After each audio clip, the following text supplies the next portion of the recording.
안녕하십니까, 홍철기입니다. 오늘은 2023년 6월 22일이고요. 저녁 뉴스 시작하도록 하겠습니다. 보좌진에게 한동훈 장관이 우산을 씌워준 것이 화제가 되고 있습니다.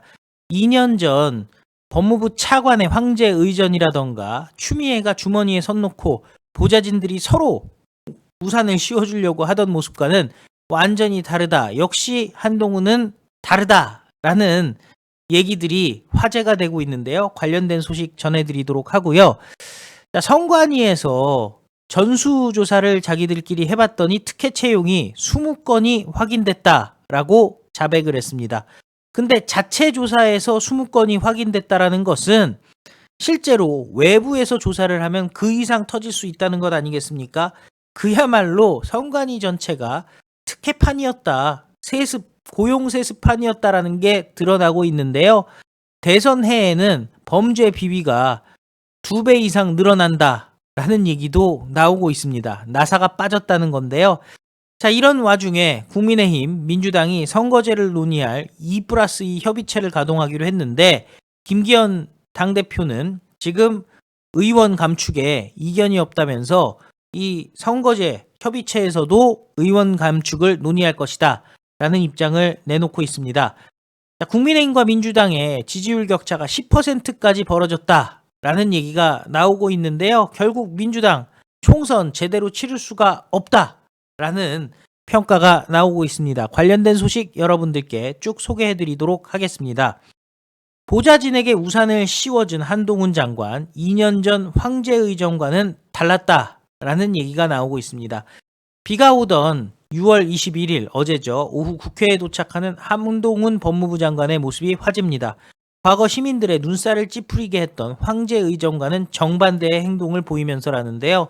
한동훈 장관은 국회 본회의 출석을 위해 관용차에서 내렸습니다. 서울에서 20mm의 비가 많이 내리는 날이었는데요. 한동훈 장관은 검은색 우산을 펼쳐 쓰고 현관으로 들어섰습니다.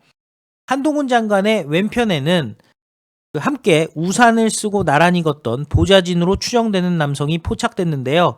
이 남성은 핸드폰을 양복 주머니에 넣은 뒤 한동훈 장관으로부터 우산을 건네받고 한동훈 장관은 우산을 씌워주려고 하지만 한동훈 장관은 이에 아랑곳하지 않고 딱 버티면서 건물 입구까지 우산을 오히려 보좌진을 씌워줬습니다. 어쩔 줄 모르는 모습도 나왔는데요. 이후 우산을 직접 접은 뒤에 남성에게 건넸고 한동훈 장관은 취재진 앞에서 질문을 받았습니다.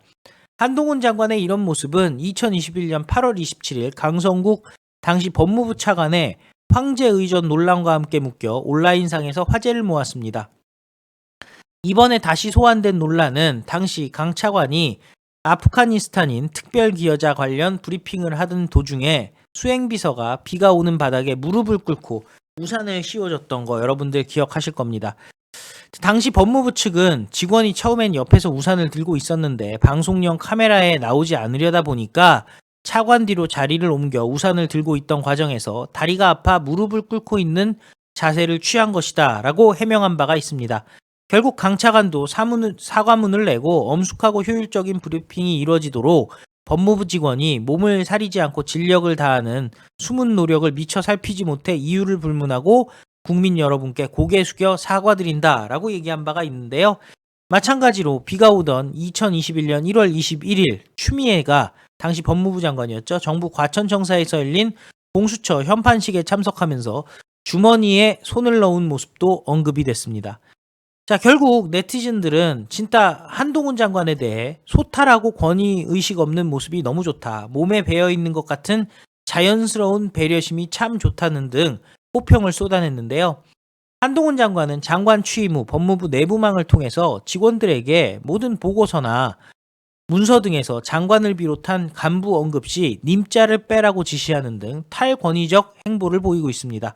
그리고 자신의 차문을 열어주는 의전도 없애라고 지시하기도 했는데요. 어떻게 보면 당연한 일인데 한동훈 장관에 대해서는 이거 굉장히 신선하다라는 말이 나오는 것 자체가 그동안 대한민국이 권위주의에 얼마나 찌들었었는지 보여주는 일 아니겠습니까? 자, 결국에는 추미애라든지 기존의 법무부 차관 비교할 게 아니죠. 한동훈 장관은 그냥 한동훈 장관이고 그냥 원칙에 따라 움직일 뿐입니다. 당연히 공직자라는 것이 시빌 서번트, 그러니까 당연히 공복, 머슴 아니겠습니까? 진짜 제대로 일하는 머슴으로서의 모습을 보여주고 있는 한동훈. 그러다 보니까 오히려 더 세련돼 보이고 일 잘하는 것 같이 보이지 않겠습니까? 국민들은 바로 이런 사람을 원하는 게 아닐까 싶은데요. 자, 문제는 비위로 얼룩져 있는 선관위가 문제겠죠. 자, 선관위 사무차장이 전수조사에서 특혜 채용 의혹 20여 건을 확인했다라고 자백을 했는데요. 이거 뭐 자체 조사에서도 20여 건이면은 실제로 외부가 수사를 했을 경우 몇 건이나 나올까요? 이게 자기네들이 줄여서 이 정도 나온 것 아니겠습니까?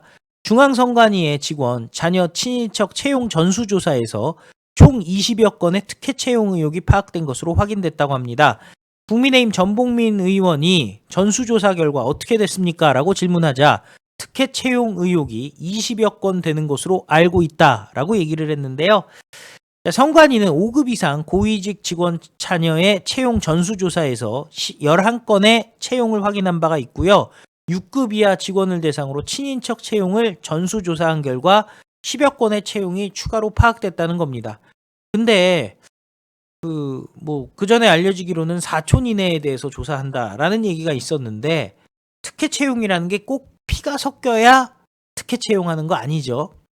자, 네포티즘이라고 하는 것이 일종의 특혜 채용인데 로마 시대의 네포티즘이라는 것은 네퓨의 어원에서 나온 게 네포티즘인데 이 경우는 조카란 얘기 아니겠습니까? 근데 진짜 조카가 아니에요. 입양을 하거나 뭐 이렇게 양자로 들이거나 이런 사람들을 다 포함한 개념이 네포티즘이거든요. 그러니까 실제로는 조카, 그러니까 사촌을 넘어서는 거죠. 5촌 정도 되는 경우 아니면은 뭐 처가라든지 외가라든지 성이 다른 사람들, 심지어 그냥 뭐 사돈이 됐을 수도 있고요. 또 아니면 피 하나 안 섞인 친구 자녀가 될 수도 있는 것 아니겠습니까? 그렇기 때문에 이거는 선관위가 직접 무슨 친인척 채용을 갖다가 조사했다? 여기서 20건이 나왔다? 만약에 검찰 수사가 진행된다면 몇 건이나 나오겠습니까?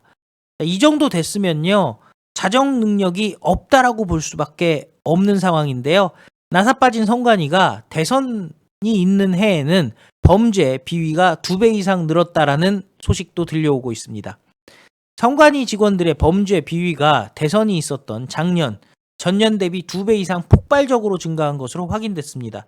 이들이 가장 흔하게 저지른 범죄는 음주운전이었다는데요. 살인이나 마찬가지죠. 선관위는 음주 측정을 거부한 직원에게 최소한의 징계 처분에 그쳤다는 겁니다. 여당에서는 헌법상 독립기관이라는 선관위 직원들은 잠재적 살인행위인 음주운전을 저질러도 별다른 지정이 없었던 것이다 라고 지적했습니다. 국민의힘 김용판 의원이 선관위로부터 제출받은 자료에 따르면 2018년부터 작년까지 선관위 공무원의 범죄 비위 현황은 모두 74건이었습니다.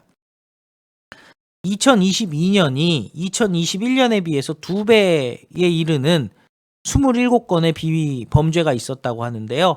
선거관리가 직분인 헌법기관 직원들이 대선이 있던 해에 종전보다 2~3배에 이르는 범죄 비위를 저지른 겁니다.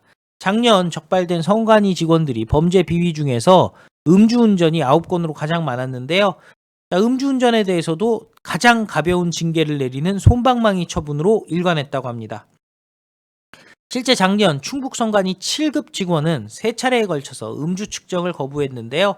선관위 직원의 완강한 저항으로 경찰은 이 직원의 혈중 알코올 농도 자체를 측정하지를 못했습니다.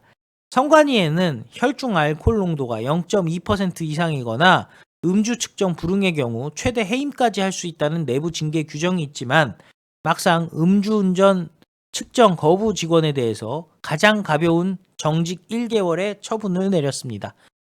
김용판 의원은 이런 식으로 처분하면 자칫 선관위 직원들에게 만취라면 음주 측정 거부하는 편이 오히려 낫다라는 잘못된 신호를 줄 수 있다라고 지적을 했는데요. 작년 6월 전남 선관위 7급 직원은 술에 취한 상태로 정차 중인 차량을 뒤에서 들이받았다고 합니다. 이때의 충격으로 앞선 차량의 탑승자는 뇌진탕의 상해를 입었다고 합니다. 선관위 자체 징계 기준에서는 강등까지 가능한 만취 상태로 사람까지 다치게 한 경우지만 처분은 정직 2개월이었다고 합니다. 뇌진탕이 나왔는데 정직 2개월이었다는 거죠. 중앙선관위 7급 직원에게는 음주운전에 범인 도피 방조 혐의까지 적용됐다는데요. 이 선관위 직원이 같은 차량에 탑승한 동승자가 내가 운전했다고 경찰서에 허위 진술하도록 내버려뒀다는 겁니다. 하지만 실제 음주운전을 한 것은 선관위 직원입니다. 이 정도 되면은 굉장히 아주 심각한 범죄 아니겠습니까? 그런데도 정직 3개월의 징계를 내렸을 뿐이라는 겁니다. 대다수의 음주운전자들에게는 처리 기준 내에서의 최소한의 징계로 일관하면서 제 식구 감싸기에 급급했다는 지적이 나오는데요. 작년 7, 8월 음주운전으로 적발됐던 선관위 직원들이 감봉 1개월이라는 경징계를 받은 것이 대표적이라는 것이죠. 김용판 의원은 자녀 특혜 채용 이외에도 선관위 직원들의 기강회의가 심각한 지경에 이르렀다면서 이런 상황인데 선관위는 어떻게 하면 비위를 감출 수 있을지만 골몰하는 것 같다, 안타깝다라는 게 김용판 의원의 입장입니다. 여러분들은 어떻게 보십니까? 이거 말도 안 되는 일들을 벌이고 있는 겁니다. 상해를 입혔는데도, 그리고 본인이 음주운전 해놓고 제가 했어요 라고 숨기려고 했는데도 정직이라니. 이거는 어떻게 보면요, 만약에 이게 지금 국회의원이었다, 아니면 다른 공무원이었다 했으면 얼마나 큰 일이 벌어졌겠습니까? 당연히 해임됐을 수밖에 없는 상황에서 이런 식의 일들을 벌이고 있던 선관위, 제 식구 감싸기를 넘어서서 머리 꼭대기에 있는 거죠. 옥상옥. 경찰에게 걸렸어? 아이, 그 큰일 아니야. 걸린 게 재수없다라는 거죠. 결국 지금 특혜 채용이 20건 정도가 지금 나왔다라는 얘기가 나오고 있는데, 저 솜방망이 처벌하는 자들이 20건 나왔다고 한다면 진짜로 파보면 몇 건이나 나올까요? 여러분들 한번 댓글 달아주시기 바랍니다. 선관위의 부패 어디까지 왔을까요? 참. 자, 어쩔 수 없습니다. 선거제 지금 논의를 해야 되는 상황인데요. 제일 중요한 게 국회의원, 의원 감축, 그리고 사전선거 폐지 정도 되지 않겠습니까? 자, 국민의힘과 양당 지도부, 더불어민주당이 양당 지도부 2+2 협의체를 가동해서 국회의원 선거제도 개편 논의를 이어가기로 했습니다. 김기현 국민의힘 대표가 주장하고 있는 국회의원 30명 감축 제안도 논의될 전망이라는데요. 논의해야죠. 아유, 우리 시청자 여러분들께서 어떻게 이뤄낸 승리인데 이거 해내야 됩니다. 이거 밀어붙이고요. 여론조사 해서 답이 딱 나오면 돼요. 아무리 김진표 이런 자들이 무슨 수기를 통해서 국회의원 줄이자라는 얘기가 없었다, 아예 정치학자들이 얘기도 안 꺼냈다는 겁니다. 그야말로 다 친민주당, 친좌파 성향의 학자들만 불러다가 저런 일들을 벌였던 것인데요. 정개특위는 법안심사 제2소위원회를 오늘 열었습니다. 국민의힘 김상훈 소위원장은 회의가 끝난 뒤 기자들과 만나서 여야가 2+2 협의체를 통해 밀도 있는 협의를 해야 된다는 판단이라면서 비례 선출 방식에 대해 정당 간 이견이 있어서 양당 지도부 2+2 협의체가 가동되기 시작했으니까 협의체에서 결론을 조기에 도출할 수 있도록 최선을 다하겠다라고 얘기를 했습니다. 결국 여야 지도부가 관여하도록 한다는 것인데요. 자, 국민의힘과 더불어민주당의 원내 수석 부대표와 정개특위 간사가 참여하는 형태가 된다라는 겁니다. 김상훈 의원은 의석수 감축 문제도 이 협의체에서 논의할 것이다 라고 밝혔습니다. 지금 일부에서 예를 들어서 김종인은 포퓰리즘이다라는 취지의 얘기를 하고 있고요. 그리고 또 당내에 비례대표 의원들이 반발을 하고 있다라는 말들이 나오고 있는데요. 도대체 비례대표에 집착하는 이유는 무엇일까요? 결국 자기네들이 이 사람 저 사람 꽂아놓고 자기네들이 경쟁자가 될 사람들 비례대표로 배지 주면은 지역구 유지할 수 있다는 것 아니겠습니까? 그리고 현역 비례대표들 같은 경우도 마찬가지예요. 비례대표 2번은 안 시켜주는데 반대할 이유가 하나도 없잖아요.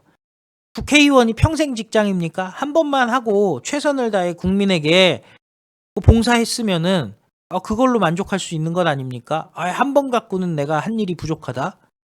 그 4년 동안 도대체 그동안 무슨 일을 한 겁니까? 그죠? 국회의원은 한 번 할 때 목숨 걸고 진짜 뛰어드는 게 중요해요. 국회 선진화법 때문에 민주당이 무슨 악법을 강행해도 그냥 눈만 껌뻑껌뻑 피켓팅 한다고 피켓 들고 있죠. 피켓 들고 있는다고 해가지고 법을 막을 수가 있습니까?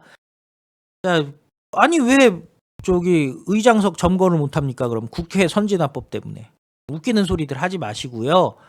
한 번 해도 그렇게 해서 호기롭게 의롭게 결론을 민주당의 악법을 한 번이라도 막아낸 게 있으면 자자손손 당연히 자손만대로 우리 할아버지는 악법을 막아낸 의기로운 분이다.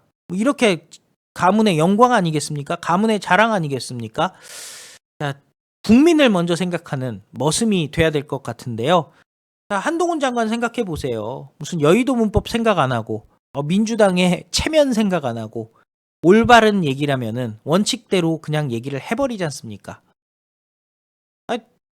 해코지 당할 거 걱정 안 하는 거죠. 뒤끝 있을 거 걱정 안 하는 겁니다. 그러라고 머슴 시켜준 것 아니겠습니까? 자, 어찌되었건 비례대표 폐지 그리고 국회의원 정수 축소로 가는 게 답이라는 생각이 드는데 여러분들은 어떻게 생각하십니까? 자, 민주당이 망하고 있어요. 국민의힘과 민주당의 지지율 격차가 10%포인트까지 벌어졌다라는 기사가 나왔습니다. 국민의힘 지지도는 상승한 반면에 민주당의 지지도는 하락하면서 양당 지지도의 격차가 2주 만에 10%포인트까지 벌어졌다는 여론조사 결과가 발표됐습니다. 엠브레인 퍼블릭, K스탯 리서치, 코리아 리서치, 한국 리서치, 바로 MBS 조사죠. 이거 좌파지향적인 조사라는 거, 한쪽으로 기울어 있다는 거 여러분들 잘 아시는 여론조사입니다. 대선 때도 참 골치 아팠었고 그랬습니다만은 여기서마저 국민의힘과 민주당의 지지율이 10% 차이가 났다는 겁니다. 자, 국민의힘은 6월 2주차에 실시된 같은 조사 대비 4%포인트가 올랐고요. 민주당은 1% 하락했다고 합니다.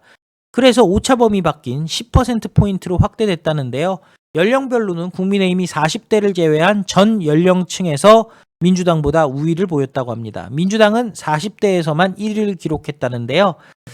자, 지역별로 보면 국민의힘이 서울, 인천, 경기, 대구, 경북, 부산, 울산, 경남, 강원, 제주에서 우위를 차지했습니다.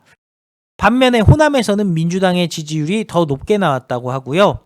대전, 세종, 충청에서는 두 당의 지지율이 동일했다고는 합니다만은 아시죠, 여러분들? 제대로 해보면 어떻게 답이 나오는지. 그리고 윤석열 대통령의 지지율도 올랐다고 합니다. 당연히 결단력이 있기 때문에 공정하고 정의롭기 때문에 일관성이 있고 신뢰가 가기 때문에 지지율이 올랐다고 하는데요. 자, 결국 국민들이 알아주고 있습니다. 프랑스 가서도 우원식이가 잘한 건 잘해야지 라고 얘기를 했다는 것 아니겠습니까? 그만큼 윤석열 대통령 일 잘하고 있는데요. 자, 그런데 또 발목을 잡으려는 자들이 나오고 있습니다. 지금 현실을 파악을 해야 될 텐데 현실을 파악하지 못한 노동계 최저임금을 12,210원을 요구했다고 합니다. 자, 이렇게 최저임금을 무지막지하게 올려버리면요, 오히려 일자리가 줄어들어요. 귀족 노조들은 좋을지 모르겠지만은 하루 벌어 하루 먹고 사는 서민들 입장에서는 굉장히 심각한 일입니다. 일자리가 줄어버리고 또 소상공인들 같은 경우 사람을 쓰고 싶어도 쓸 수 없는 일이 벌어져요. 월급으로 시급으로 12,210원을 제시하면요, 월급으로 계산했을 때 255만 1,890원입니다. 올해 최저임금보다 26.9%나 높은 금액입니다. 근로자위원들은 인상의 근거로 최저임금 인상을 통해서 내수 소비를 활성화하겠다. 소득 주도 성장을 내세우고 있는 겁니다. 황당한 일이죠. 자, 소비자 물가 전망치로 환산한 내년도 적정 생계비가 14,000원이라고 노동계에서는 주장을 하는데요. 바로 한국노총이 이렇게 얘기를 하고 있습니다. 사용자 위원들은 이거 지금 말도 안 된다. 그 회사들 문 닫으라는 얘기다라는 얘기를 하고 있습니다. 류기정 경총 전무는 이렇게 얘기합니다. 영세 중소기업과 소상공인의 절박한 현실을 외면한 채 26.9% 인상하라는 것은 모두 문 닫으라는 말과 똑같습니다. 올해 최저임금이 9,600원이지만 주휴수당까지 고려하면 이미 11,500원을 넘어섰습니다. 여기에 5대 4대 보험과 사회보험과 5대 사회보험과 퇴직급여에 들어가는 비용까지 고려하면 최저임금의 140%에 달하는 인건비를 부담해야 되는 겁니다. 라고 말했습니다. 결국에는요, 지금 그 노동계가 뭐 민노총이 됐든 한국노총이 됐든 말도 안 되는 얘기를 하는 거예요. 솔직히 자기들은 최저임금보다 훨씬 높은 돈을 벌고 있잖아요. 그래 놓고서는 그 노동자 권익 생각하는 척 하면서 지금 현실 경제 사정은 생각도 안 하면서 경제의 지금 상황이 그렇지가 않잖아요. 소상공인들 죽으라는 얘기 아니겠습니까? 그 정도 돈 벌 자신 없으면은 사업하지 말라고요? 그럼 결국 피해는 누가 봅니까? 이거는요, 가만히 둬서는 안 돼요. 한국노총, 민주노총, 결국에는 상대를 하는 것 자체가 잘못된 것 아니겠습니까? 박살을 내고 진짜 대한민국 경제를 위해서 결단을 내려줄 MG노조와 같은 새로운 노조들이 빨리 나오지 않으면요, 대한민국 무너질 수밖에 없습니다. 이런 식으로 발목 잡아서는 안 되겠죠. 현실적으로 얘기해야 되는 거예요. 255만 원 최저임금 그 이하라도 일을 해야 되는 분들이 많아요. 근데 최저임금을 법으로 저렇게 정해놓으면은 일자리를 만들 수가 없어요. 결국에는 로봇 갖다 놓고 키오스크 갖다 놓고 자동화 하던가 아니면은 아예 문을 닫는 수밖에 없는 상황이 돼버리잖아요. 진짜 답이 안 나올 것 같지만 그렇다고 해서 저자들의 주장을 받아들일 수는 없는 거죠. 자, 그런데 하나 배울 건 있습니다. 저것도 협상의 일환이죠. 이만큼 세게 질러가지고 얼마라도 얻어내겠다라는 협상의 일환인데요. 자, 30명 좋습니다. 뭐 그것만 해도 그게 어디냐라는 분들 많아요. 하지만 협상을 위해서는 좀 더 세게 질러야 되는 것 아니겠습니까? 한 100명쯤 질러야지 30명 얻어낼 수 있을까 말까 한 것 아니겠습니까? 그래서 국민의힘은 이런 거죠. 우리 합리적으로 가겠습니다. 현실적으로 가겠습니다. 근데 그걸 넘어서는 무대뽀 정신도 필요하다. 그리고 그게 사실은 결과론적인 합리성을 보장한다라는 생각이 드는데 여러분들은 어떻게 생각하십니까? 중요한 거는요. 민주당 지금 망해가고 있습니다. 이렇게 돼버리면 민주당도 진짜로 국회의원 정수 줄이는 거 찬성할 가능성이 높아지죠. 왜? 국민 여론이 계속 민주당한테 불리하게 가니까. 그렇다고 해서 찬성한다고 해서 이미 포퓰리즘이다 이런 소리를 김종인이부터 해놨는데 민주당한테 표 가겠습니까, 여러분들? 흔들리지 말고 윤석열 대통령과 함께 한 길로 가야 될 텐데요. 그 결과가 제대로 나오려면 선관위를 그 전에 제대로 박살을 내놓고 거의 황골탈퇴 수준으로 새로 만들어야 되지 않겠습니까? 그러지 않고서는 또 총선 승리를 장담할 수가 없는 거죠. 소쿠리부터 시작해서 이거 믿을 수가 없는 상황이 왔어요. 자, 시청해 주셔서 감사드리고 또 필요한 뉴스 여러분들께 다시 찾아뵙도록 하겠습니다. 다 같이 외치기 전에 좋아요 한 번씩 눌러주시면 방송에 큰 도움이 되고요. 특히 처음 시청하시는 분들은 구독 버튼 눌러주시면은 다음번에 홍철기 TV 찾는데 큰 도움이 될 줄로 믿습니다. 다 같이 외치겠습니다. 우리는 승리합니다. 감사합니다. 안녕히 계십시오.